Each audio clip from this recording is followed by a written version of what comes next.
नमस्कार। बहुत स्वागत है आप सभी लोगों का हमारे समृद्धि आईएएस के यूट्यूब चैनल पर। और आज जो है हम एक महत्वपूर्ण प्रश्न कराने जा रहे हैं। आप लोग पीटी में इसको तो पढ़े ही होंगे कि न्यायिक पुनर्विलोकन क्या है। लेकिन अगर जब मेंस में प्रश्न आ जाता है तो फिर आप लोग के पास पॉइंट नहीं रहता। और जनरली ये अगर यूपीएससी देंगे तो वहाँ 10 अंकों में आ जाएगा, और अगर यूपी पीसीएस देंगे तो 8 अंक। एलटी जीआईसी में भी यही स्थिति रहेगी। जीआईसी में तो 10 अंक में आएगा, सिविक्स का पार्ट है ये। तो इसमें क्या है कि न्यायिक पुनर्विलोकन क्या है, लोकतंत्र में इसके महत्व को स्पष्ट करना है कि भाई यह लोकतंत्र के लिए क्यों बहुत जरूरी है। तो आइए देखते हैं। एक अच्छा प्रश्न है।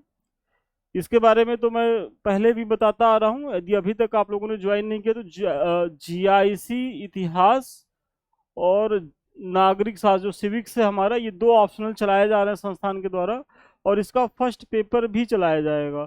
तो ऐसे में आप जो है हमारे संस्थान से जुड़े, इसका लाभ उठाएं।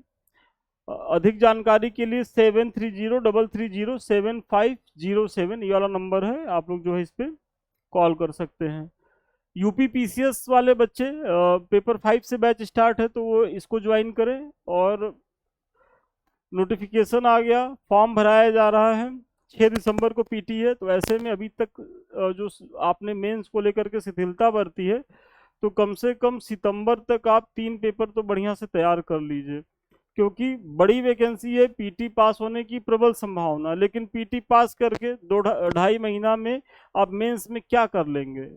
अगर अभी मेंस नहीं तैयार किए हैं तो आप ऐसे अंदाजा लगाएं कि 6 पेपर जीएस के, सामान्य हिंदी, ऐसा नहीं है कि वो क्वालिफाइंग है, जुड़ता है 150 नंबर का, ठीक ठाक भूमिका उसकी भी है, और एसए, तो 8 पेपर आपको देना है। तो मुख्य परीक्षा और पीटी के ड्यूरेशन में इसकी तैयारी बहुत बढ़िया से नहीं कर पाएंगे, बिखरेंगे। तरीका यही होता है कि पहले खूब बढ़िया से मेंस तैयार करें, और अभी यदि आप मेंस तैयार करें, सोचिए पेपर 5 से हमारा चल रहा है, फिर पेपर 6 स्टार्ट होगा, पेपर 1 स्टार्ट होगा।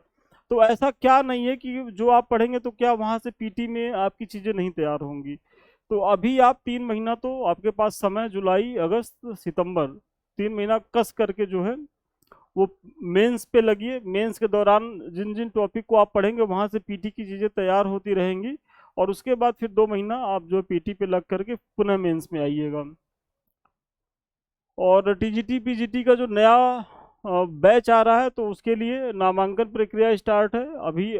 आरंभिक जो बच्चे हैं उनको कुछ ऑफर भी है, तो आप इससे भी जुड़िए, इसका लाभ उठाएं।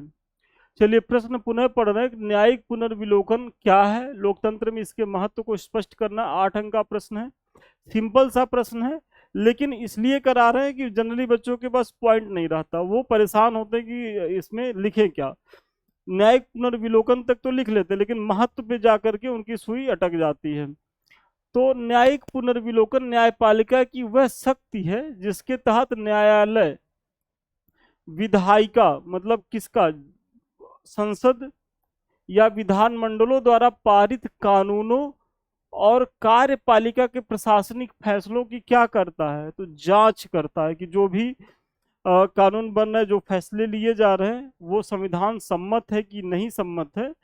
और अगर नहीं सम्मत है तो उसको खारिज भी कर देता है कौन, न्यायपालिका।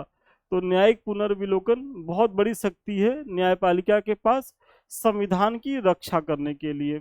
यदि कोई कानून या आदेश संविधान के मूल ढांचे, नागरिकों के मौलिक अधिकारों या संवैधानिक प्रावधानों का उल्लंघन करता है तो न्यायपालिका उसे असंवैधानिक घोषित कर सकती है या कर देती है।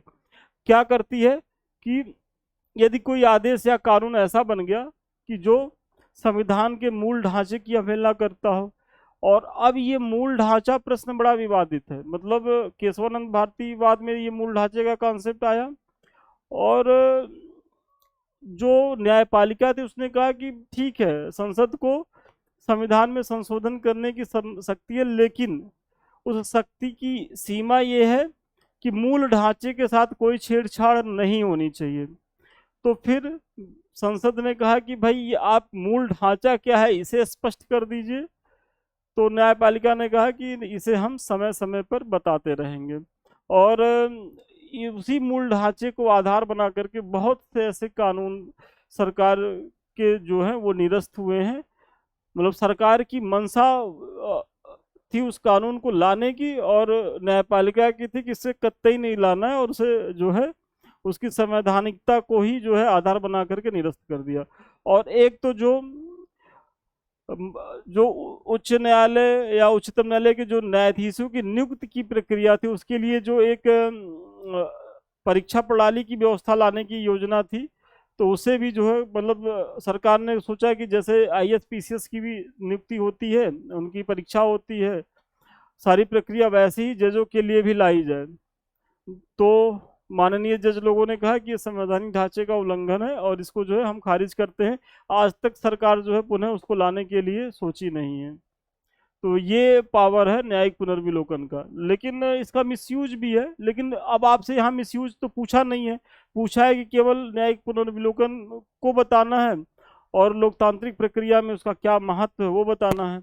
लेकिन यदि आलोचनात्मक महत्व पूछता तो आपको उन सीमाओं को भी बताना है कि मतलब इसके तहत किस तरीके से जो है न्यायपालिका एक सुप्रीम वाली स्थिति में पहुंच जाती है।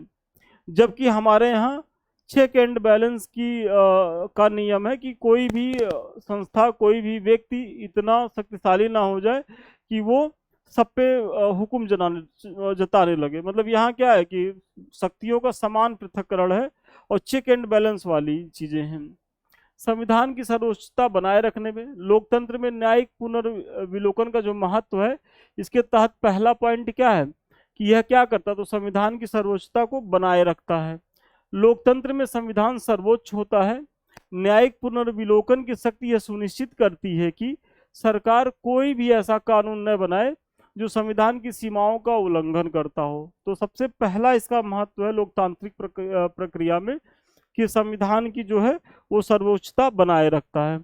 फिर दूसरा आप देखेंगे तो मौलिक अधिकारों की रक्षा करने में, क्योंकि जो हमारे मौलिक अधिकार है, प्राकृतिक अधिकार है, फंडामेंटल राइट्स हैं, तो उसके लिए क्या है कि यह नागरिकों के मौलिक अधिकारों और स्वतंत्रताओं का संरक्षक है। आर्टिकल 32 के तहत आप कहाँ जाते हैं, सुप्रीम कोर्ट में जाते हैं, और 226 के तहत कहाँ जाते हैं, हाई कोर्ट में जाते हैं। यदि आपके मौलिक अधिकारों का किसी भी सरकार द्वारा या प्रशासनिक तंत्र द्वारा अतिक्रमण किया जाता है या उसे छीनने का प्रयास किया जाता है, और आपको तुरंत जो है संबंधित कोर्ट राहत देती है और सरकार को फटकार लगाती है कि कैसे आपने जो है किसी व्यक्ति की, किसी नागरिक की जो मौलिक अधिकार है उनकी चीजों का आपने हनन किया। यदि सरकार या प्रशासन किसी कानून से जनता के अधिकारों का हनन करती है तो न्यायपालिका उसे क्या कर देती है, तो रद्द कर देती है। वही कि भाई अगर कोई भी फंडामेंटल राइट्स का हनन होगा सरकार के द्वारा या सरकारी तंत्र के द्वारा, तो उसे जो है सुप्रीम कोर्ट अवैध कर देती है। किसके द्वारा, न्यायिक पुनर्विलोकन के द्वारा, कि भाई जो भी आप नीतियां बनाएंगे उनकी हम समीक्षा करेंगे, उसका हम रिव्यू करेंगे, और यदि वह संविधान सम्मत नहीं पाया गया तो फिर हम जो है उसे खारिज कर देंगे, डिसमिस कर देंगे। और इसीलिए कभी कभी ऐसा होता है कि संसद कोई कानून बनाता है तो उसे जो है विपक्षी पार्टियां या जो एक्टिविस्ट लोग होते हैं वो चैलेंज करते हैं कोर्ट में, और यदि कोर्ट को लगता है तो उस पर जो है वो एक्शन भी लेता है। शक्तियों का संतुलन बनाए रखने में तो यह सरकार के तीनों अंगों विधायिका, कार्यपालिका और न्यायपालिका में नियंत्रण एवं संतुलन क्या करता है, तो बनाए रखता है, जिससे कोई भी अंग निरंकुश या तानाशाह न बन सके। लेकिन यहाँ समस्या क्या है कि विधायिका और कार्यपालिका को तो ये नियंत्रित करता है, लेकिन कभी कभी इसी की आड़ में जो न्यायपालिका है, न्यायिक पुनर्विलोकन का जो सहारा लेकर के अपने आप को सुप्रीम साबित करने का प्रयास करता है, तो ये इसकी आलोचना के तहत जाएगा। कानून का शासन स्थापित करने में तो न्यायिक पुनर्विलोकन का सिद्धांत यह सुनिश्चित करता है कि देश व्यक्तियों के शासन से नहीं, कानून के शासन से चलेगा। मतलब ऐसा नहीं है कि प्रधानमंत्री को मन किया कोई कानून बना दिए और मंत्रिमंडल तो उनका विरोध कर नहीं पाएगी, लोकसभा में बहुमत है, ये राज्यसभा में आ गई तो आ गया, उसके बाद भी राष्ट्रपति दस्तखत तो कर ही देंगे, कानून बन गया, लेकिन उस कानून का भी पुनर्विलोकन कर सकती है कौन? Supreme court. और उसको लगेगा कि ये तो एक व्यक्ति के हिसाब से बनाया गया कानून है और कुछ लोगों को लाभ देने के लिए है, और ये संविधान के संवैधानिक दायरे का अतिक्रमण करता है, तो वो क्या करेगी? बस खत्म, डिसमिस, गए। तो वही चीजें हैं राहुल गांधी जी के शब्दों में। तो ठीक है, ये प्रश्न यहीं तक था। अब एक निष्कर्ष दे दीजिए, किस प्रकार उपयुक्त विवरण से स्पष्ट है कि न्यायिक पुनर्विलोकन का सिद्धांत कानून का शासन बनाए रखने एवं व्यक्तियों के मौलिक अधिकारों की रक्षा करने में महत्वपूर्ण भूमिका निभाता है, जो लोकतंत्र के लिए अपरिहार्य है। तो यहाँ आप लोगों ने न्यायिक पुनर्विलोकन क्या है उसको देखा, और लोकतांत्रिक प्रक्रिया में इसके महत्व को देखा। लेकिन आप लोगों से हम कमेंट आमंत्रित करते हैं कि इस वीडियो पे आप लोग कमेंट करिएगा कि न्यायिक पुनर्विलोकन की सीमाएं क्या हैं, और इसको मतलब तथ्यपूर्वक चीजों को रखने का प्रयास करिएगा। तो आपका फिर इस डायमेंशंस में कोई भी प्रश्न बनेगा, बस आप उस सीमा पे काम कर लीजिएगा और उसको लिखिएगा। हम देखेंगे, जो भी स्टूडेंट लिखेगा हम उससे पर्सनली बात करेंगे। तो इतना तैयार कर लीजिएगा, तो फिर ये टॉपिक आपका तैयार होगा। क्योंकि प्रश्न वहीं तक था, तो अगर हम यहाँ कराते तो बच्चे कंफ्यूज होते। इन सबों की चर्चा तो हो गई। अभी तक आप लोगों ने ज्वाइन नहीं किया तो ज्वाइन करें। और सबसे अंत में, ये हमारा समृद्धि आईएएस का टेलीग्राम है जो हम पढ़ा रहे हैं। आप लोग की बहुत डिमांड आती है कि सर इसका पीडीएफ दे दीजिए, या कुछ बच्चे तो यहाँ तक कर देते हैं कि सर आप पढ़ाते रहते हैं, हम स्क्रीनशॉट नहीं ले पाते। तो बेटा आप लोग केवल यहाँ वीडियो सुने का, जैसे समझने का प्रयास करें। ये जो भी चीज़ें हम पढ़ा रहे हैं आपको, एक समय के बाद 24 घंटे या 48 घंटे के बाद जो है आपको स्वतः जो इस लिंक पे आप ज्वाइन करिए, यहाँ आपको देखने को मिल जाएगा इस लिंक पे। तो आप यहाँ केवल चीज़ों को समझे। पीडीएफ तो आपने 20 मिनट, 10 मिनट, 15 मिनट हमको समय दिया, तो आपका वो फल है, वो आपको मिलेगा। वो तो आप जा करके टेलीग्राम से डाउनलोड कर लीजिएगा। ये दो लिंक्स हैं।